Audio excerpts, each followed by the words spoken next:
Now, there are a couple of Breaking Bad episodes where I've sat around and I've said to myself, it looks like shit is about to get real. This episode, shit got real.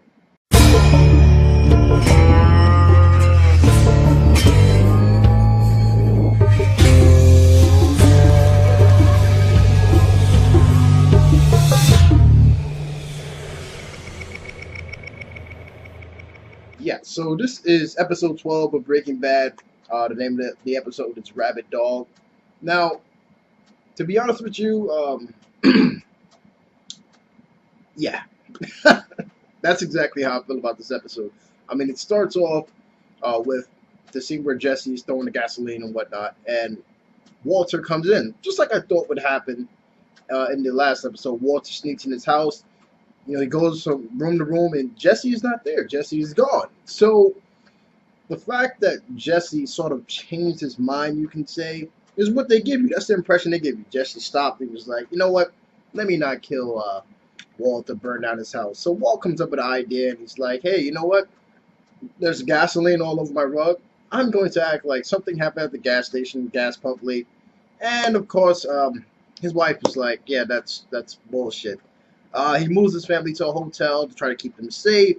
And again, Skylar confronts him, and she's like, yeah, you know what? I know that this bullshit. He explains the story about Jesse and how Jesse went to the house with the gasoline. She's like, yo, you need to do something about this. Fuck all that, hey, he's your student and he's your friend kind of shit. You need to off this dude. So then we get a little split here because we go back to where Jesse is throwing the gasoline again. And I'm thinking that they're obviously showing you from Jesse's perspective what happened. And I'm like, oh, okay, they're going to show Jesse sort of walk away. He's going to be like, what was I thinking? Let me talk to Mr. White. No. Hank busted. And I was like, oh, fuck. You know what?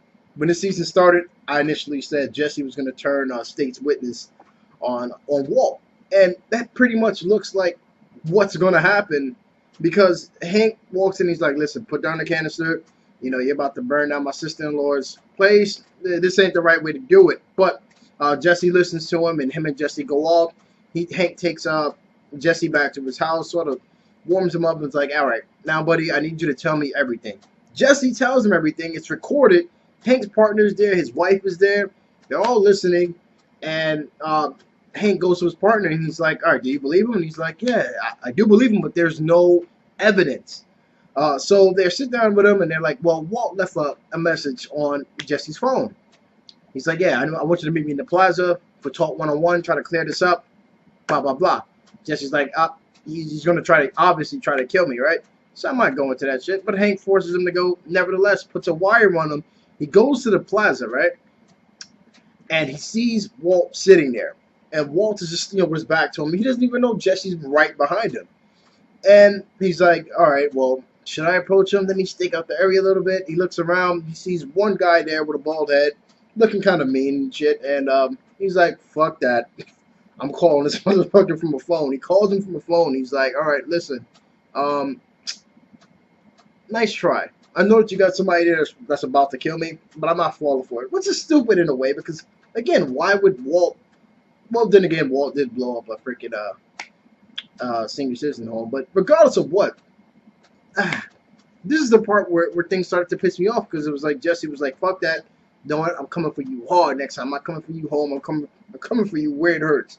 And yeah, that's pretty much the end of the episode because at the end of the episode, Walt is in his car after Jesse runs away and Hank picks him back up and was like, you stupid fuck, and all this shit.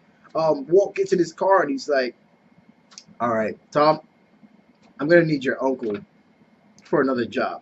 And we can pretty much assume that the other job is that Jesse is going to go. But Walt doesn't know, or at least they haven't shown us that he knows, that Hank is actually, Hank has Jesse in his possession. So in this turnaround, Hank is actually 2 steps ahead of Walt for the first time. So, yeah, I mean, that's how the episode ends. Walt looks like he's about to call in a hit for Jesse, but doesn't know where to find Jesse. And then it looks like if he does call in a hit, and these guys are like, they don't care, like they'll take out anybody, then they might actually do a little big shootout between Hank and the DEA backing him up, possibly if he goes public with it, and Walt possibly being caught up in the middle of that. But we know that Walt doesn't get hit unless this big event takes place after after the beginning of that scene that we saw in the beginning of the season. So yeah, guys, that's my opinion. That's my review. I would give this episode definitely a 4 out of 5. Actually, yeah, I would definitely give it a 4 out of 5. I enjoyed it completely. I mean, I knew that Jesse was going to turn state witness, but it's just a pain to see it happen because Walt actually wasn't trying to hurt him. He was there to talk to him. Jesse just assumed that there's a bald dude standing there in the corner looking all mean and shit, that he's possibly there to kill me, but that wasn't the case. So, what do you guys think? Do you think that something's going to happen to Jesse, that Jesse's going to get the hit on him? What do you think is still going to happen at Walt's house with that big scene with all the Heisenberg on the wall and everything torn down and stuff? What do you think is going to happen there? And comment below and let me know what you guys think, all right? Again, this is Sean from 4GLU, 4Geeks Like You. Stay tuned for more reviews, and I'll see you guys later. Peace. Have a good one.